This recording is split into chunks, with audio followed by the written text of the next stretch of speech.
I want to talk to you about how listening to your body can actually help your relationships. And the reason I'm jumping on this topic right now is because I just went for an amazing run by the ocean, and it was what my body was telling me. Now, a lot of the time we think our relationships just have to do with our emotions. And this is something that I was talking to a colleague of mine today, where in my program, the GAUNTLET, or in the work that I do with therapy, a lot of the time people are very, very emotional. And a lot of the times they've been branded as too much by like their partners, or people have said like, oh my God, you're always crying, or you're always anxious and you're always afraid. Now, these are not conditions which are just a chemical imbalance in the brain. Now, no doubt there is a chemical imbalance that's created, but the reason it's created is because of a very strong dysregulated nervous system. Now, what takes a dysregulated nervous system? So think about in a relationship, right, where you explode when you're with a partner, or if you're like, you take something very personally, like you internalize somebody else's like actions, emotions, when somebody else shows up or doesn't show up for you. Now, a lot of the time that you may think is because of like, oh, it's just because I'm sensitive. Now, the reason being, and this is a lot for a lot of you empaths who are out there, being an empath is beautiful, being empathetic is beautiful, but if it comes at a massive cost of your own energy, and it comes at a massive cost of your own peace of mind and your emotions, then that's something you need to pay attention to and look into. That if you have a dysregulated nervous system, you are probably more prone to emotional reaction. Now, this emotional reaction can be crying heavily, this can be getting really angry, this can be getting really anxious. One of the biggest ones that I've noticed in North America, predominantly an individualistic culture, I'm not going to go into cultural conditioning, but in a place where having an emotion or discussing an emotion or understanding the emotion is not safe, what happens is you either shut down the emotion until it explodes, or you need to bring out the emotion so you think you can be heard. So why am I talking about this topic of listening to your body? Because if you find that in your own relationships with your partners, you are someone who feels like you're not heard very often, someone labels you as being too much, someone says you get angry a lot, someone says you cry all the time, or even if you find that you're anxious all the time and you're on medication. I had a couple of my students, I've actually had so many students come through the program who've actually gone off of medication because they have learned the art of being able to control and regulate their own nervous system. When you regulate your nervous system, you're now almost reversing the trauma that happened to you when you were a child or when you were in your parents' womb, because you're teaching your nervous system not to just absorb and be erratic, you're teaching it to be calm, you're teaching it to regulate yourself. Now, there's no doubt that medication can do that, but medication is basically a chemical substance that you're ingesting into your body to make a temporary alteration. So as I have nothing against big pharma and like the medical industry, but they know that this is a system that can get you hooked, which is why you have to continue this process. So you got to bring it back and rope yourself back in to say, okay, what is it that I can do for myself that can help regulate my nervous system so that I can show up much better for myself and therefore for my relationships. Your relationships with your partners, relationships with your kids, relationships with your friends. If you have a more balanced nervous system, you get triggered so much less.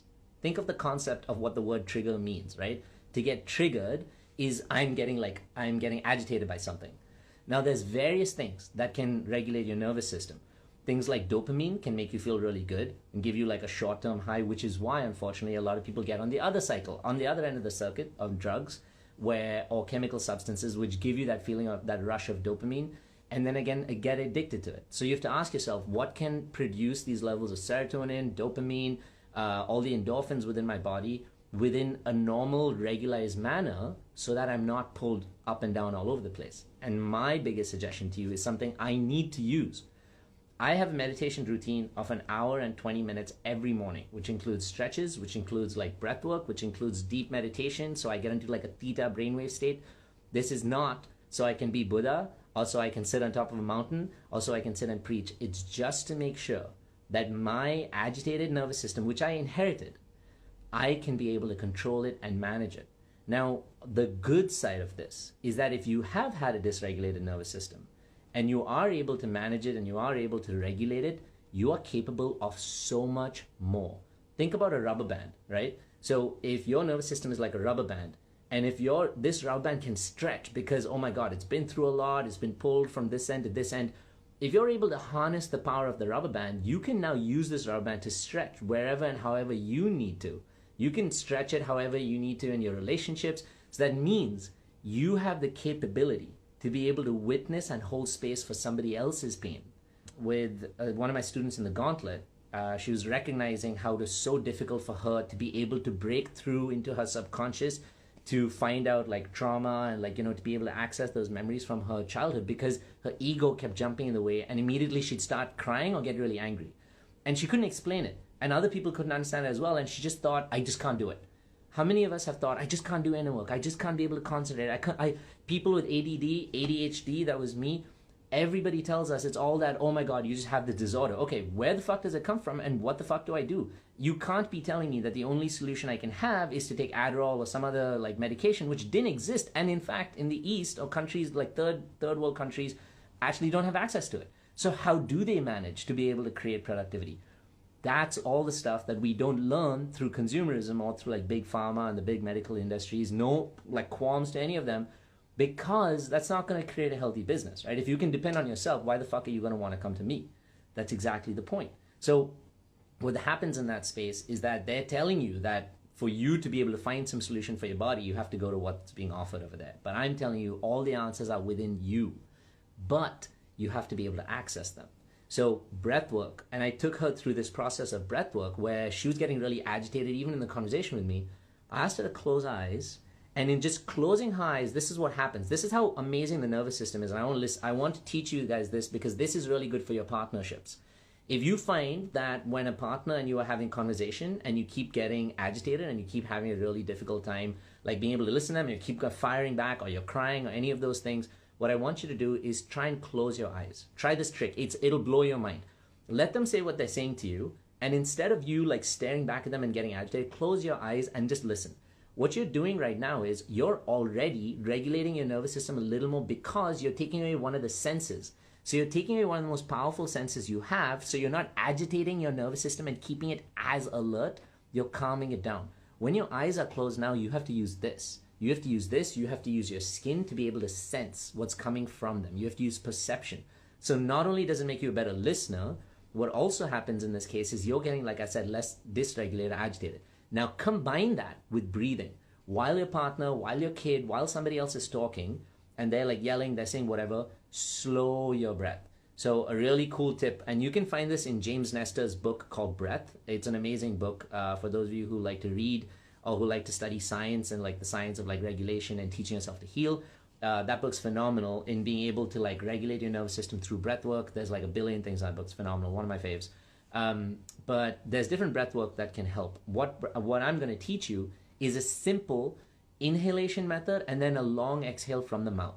So you just close your eyes, they're yelling back at you, they're saying whatever, you just breathe, nice big heavy breath for 4 or 5 seconds. Start with the diaphragm because that's where you have your vagus nerve and stuff connect. Your vagus nerve, for those of you who know, is a nerve that helps in your with your parasympathetic system, so the nervous system that calms you down.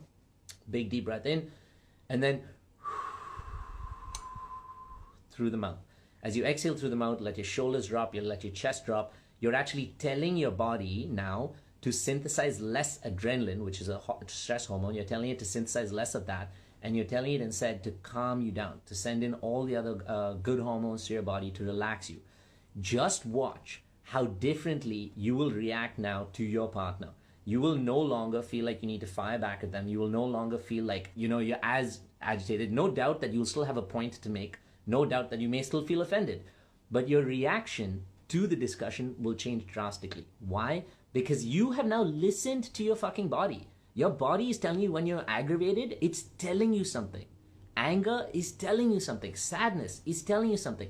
If you feel like it happens too often, that's also telling you something.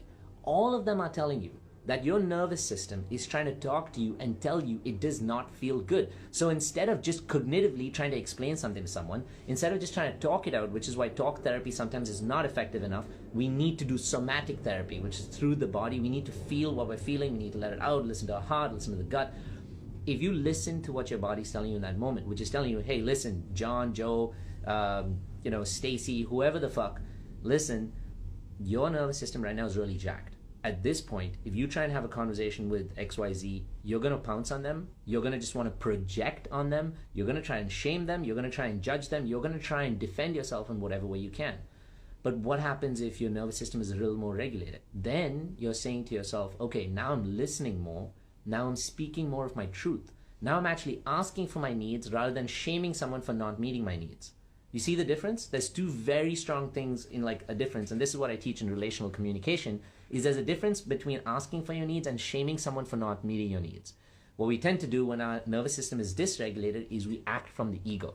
What does the ego like to do? The ego likes to judge, it likes to shame, it likes to project, it likes to blame, it likes to make someone else feel bad so that we can feel better about ourselves. That's what bullying is about, that's what judging is about, that's what projections are about. I mean, that's a whole different conversation. But listening to your body, guys, if this was one of the greatest things that I could give you through like this live and through the conversation I'm doing right now, it is that your body, listen to me. Where's the camera? Listen to me. Close your eyes and listen to me. Your body is one of the biggest and most powerful healing tools you can ever have. It is always telling you through every single part of your body what's going on.